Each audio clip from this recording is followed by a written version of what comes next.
ଆପଣ ପ୍ରଶ୍ନ ହଉଛି ମଦ ବନ୍ଦ କରିବା ସହଜ ହବ କି? ସୁଶାନ୍ତ ପଣ୍ଡା, ସୁଶାନ୍ତ ବାବୁ ବାଲେଶ୍ୱର ଅଛନ୍ତି। ସୁଶାନ୍ତ ବାବୁ, ଆପଣଙ୍କୁ ଲାଗୁଛି ଯେ ମଦ ବନ୍ଦ ହେଇପାରିବ ଓଡିଶାରୁ?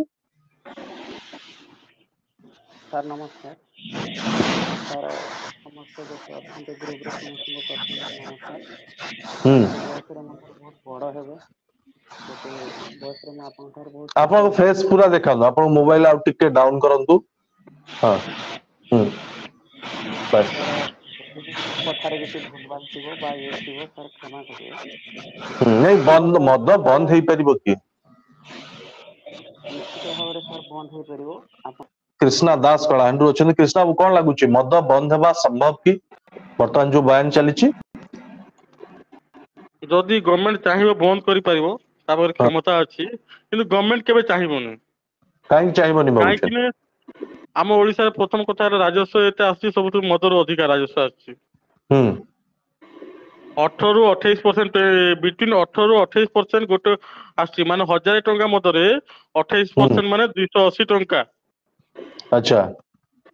ମାନେ ହିସାବ କରନ୍ତୁ କେତେ କୋଟି ଟଙ୍କାର ବିକ୍ରି ହଉଥିବ ମଦ ହୁଁ ଓଡିଶାରେ। ହୁଁ ତ ସବୁଠୁ ଅଧିକ ରାଜସ୍ୱ ଯଦି ଆସୁଛି, ତାହେଲେ ଆମର ମଦରେ ଆସୁଛି। ତ ମଦ ତାହେଲେ ବନ୍ଦ କରିବା ଏତେ, ହେବା ସମ୍ଭବ ନୁହେଁ। ମତେ ଲାଗୁନି ସମ୍ଭବ ନୁହେଁ। କିନ୍ତୁ ଭାରତୀୟ ଜନତା ପାର୍ଟିର ମନ୍ତ୍ରୀ କହିଛନ୍ତି ସ୍ପଷ୍ଟ ଭାବେ ଯେ ମଦ ଖୁବ ଶୀଘ୍ର ବନ୍ଦ ହବ, ଏହାକୁ ନେଇକି ଆଲୋଚନା ହଉଛି। 5 ବର୍ଷ ସମୟ ଦେଲି, 5 ବର୍ଷରେ ଯଦି ବନ୍ଦ କରିଦେବେ, ତାହେଲେ ମୁଁ ହଁ, ମାନି ନେବି। ଆଚ୍ଛା। ଡକ୍ଟର ରାଜ, ଆପଣଙ୍କୁ କଣ ଲାଗୁଛି ଯେ ମଦ ବନ୍ଦ ହବା ସମ୍ଭବ? ମତେ ଲାଗୁଛି ଯେ ମଦ ବନ୍ଦ ହବ, ଯେମିତି ସେ ଭାଇନା କହିଲେ, ଗଭର୍ଣ୍ଣମେଣ୍ଟ ଯଦି ଚାହିଁବ ଗଭର୍ଣ୍ଣମେଣ୍ଟ ହାତରେ ସବୁ କିଛି ଅଛି, ବନ୍ଦ ହେଇପାରିବ।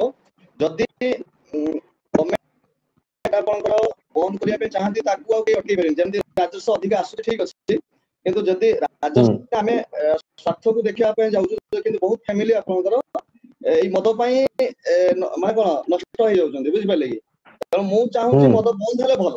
ମଦ ବି ବନ୍ଦ ହେଇପାରିବ, ଚେଷ୍ଟା କଲେ ସମସ୍ତେ ଯଦି ବି ପବ୍ଲିକ ବି ଚାହିଁବେ, ତାହେଲେ ମଦ ନା, ବନ୍ଦ ବି ହେଇପାରିବ। ଆମେ ନୁହେଁ, ଓଡିଶା ବାସୀ ଚାହୁଁଛନ୍ତି ମଦ ବନ୍ଦ ହେଇଯାଉ, କିନ୍ତୁ ଆଜ୍ଞା, ଗଭର୍ଣମେଣ୍ଟ ବନ୍ଦ କରିବ କି? ହୁଁ ଗଭର୍ଣ୍ଣମେଣ୍ଟ ବନ୍ଦ କରିବ, ଗଭର୍ଣ୍ଣମେଣ୍ଟ ବନ୍ଦ କରିବ। ବିଜେପି ଗଭର୍ଣ୍ଣମେଣ୍ଟ ଯୋଉଟା କହୁଛି ବନ୍ଦ କରିବ ଆଜ୍ଞା। ହୁଁ ମତେ ବିଶ୍ୱାସ ଲାଗୁନି, ଅଛି। କାହିଁକି ନା ମାନେ ମତେ ବିଶ୍ଵାସ ନାହିଁ। ହୁଁ ଅଧିକ ଟ୍ୟାକ୍ସ ଯେହେତୁ ଆସୁଛି ସେଇଥିରୁ। ଆଜ୍ଞା। ଟ୍ୟାକ୍ସ ଅଧିକ ଯେହେତୁ ଟ୍ୟାକ୍ସ ମଦର ମିଳୁଛି ମଦରୁ, ହଁ ମଦ ମଦରୁ ବନ୍ଦ ହବା ଟ୍ୟାକ୍ସ ଏତେ ସହଜ ଆସିପାରେ। ନୁହେଁ। ହଁ, ହୁଁ ମଦରୁ ଅଧିକା ଟ୍ୟାକ୍ସ ଆସିପାରେ। ଅଦର ମାନେ କଣ, ଆପଣଙ୍କର ଯେହେତୁ ଲୋକଙ୍କର ଅସୁବିଧା ହଉଛି, ଲୋକଙ୍କର ଘର ଭାଙ୍ଗୁଛି, ତେଣୁ ଗଭର୍ଣ୍ଣମେଣ୍ଟ ଚାହିଁବ ନିହାତି ଯେ ମଦ ବନ୍ଦ ହଉ।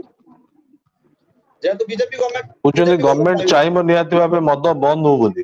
ଆଜ୍ଞା। ରଞ୍ଜନ ଚାହିଁବ ବାବୁ, ନୁହେଁ, ଆପଣଙ୍କୁ କଣ ଲାଗୁଛି? ଚାହିଁବ ନୁହେଁ, ନା ନା ନା, ଡକ୍ଟର ରାଜ ଭାଇ କହିଲେ ଗୋଟେ ଟିକେ କଥା। ସାର୍ ଟିକେ କୃଷ୍ଣ ଭାଇ ଟିକେ କହିଦଉଛି। ଶୁଣନ୍ତୁ ସାର୍, ଯୋଉଟା କହିଲେ ଓଡିଶାରେ ମଦ ବନ୍ଦ, ଏଇଟା ଗୋଟେ ହଉଛି ବିହେଭିୟରାଲ ଚେଞ୍ଜେସ୍, ଏବଂ ସରକାରୀ ସ୍ତରରେ ବା ପ୍ରଶାସନିକ ସ୍ତରରେ ନିହାତି ରୂପେ ଆବଶ୍ୟକତା ରହିଛି। ଯୋଉ ହୁଁ ପ୍ରେସରାଇଜ ର ଯୋଉ ପ୍ରକାର ଯୋଉ ଧରପଗଡଠୁ ଆରମ୍ଭ କରି ବିଭିନ୍ନ ଜିନିଷ ହବା ଦ୍ଵାରା ନିଶ୍ଚିତ ବନ୍ଦ ହବ। ଅସମ୍ଭବ ବୋଲି କିଛି ଜିନିଷ ଡିକ୍ସନାରୀ ନାହିଁ, ସମ୍ଭବପର। ସେଥିପାଇଁ ମାନସିକ ସ୍ତରରେ, ଶାରୀରିକ ସ୍ତରରେ, ପ୍ରଶାସନ ସ୍ତରରେ ଯଦି ଉଦ୍ୟମ ହବ, ନିଶ୍ଚିତ ଭାବରେ ବନ୍ଦ ହବ।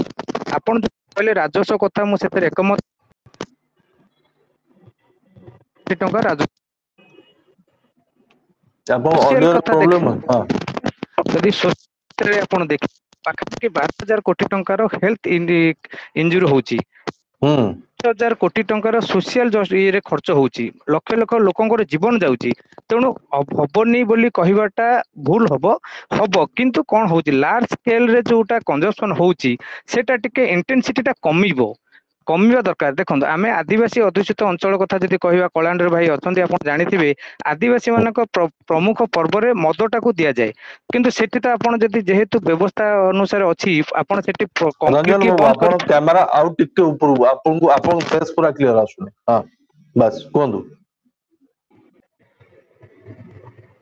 ବୀରେନ୍ଦ୍ର ବାବୁ, ଆପଣ ମଧ୍ୟ କ୍ୟାମେରା ଆଡଜଷ୍ଟ କରନ୍ତୁ। ହଁ, କୁହନ୍ତୁ ରଞ୍ଜନ ବାବୁ, ମଦ କାହିଁକି ବନ୍ଦ ହେଇପାରିବ ନାହିଁ?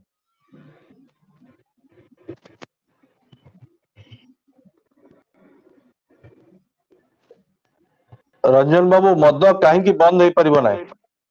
ହେଇପାରିବନି କହୁନି, ନିଶ୍ଚିନ୍ତ ହେଇପାରିବ। ହଁ, ସେଥିପାଇଁ ଆଚ୍ଛା, ପ୍ରଶାସନିକ ସ୍ତରରେ ନିହାତି ଇଏ ଦରକାର, ଉଦ୍ୟମ ଦରକାର ପ୍ରଶାସନିକ ଏବଂ ସ୍ତରରେ ଉଦ୍ୟମ ଦରକାର। ଦରକାର ଏବଂ ସାମାଜିକ ସଚେତନତା ଆବଶ୍ୟକତା ଅଛି।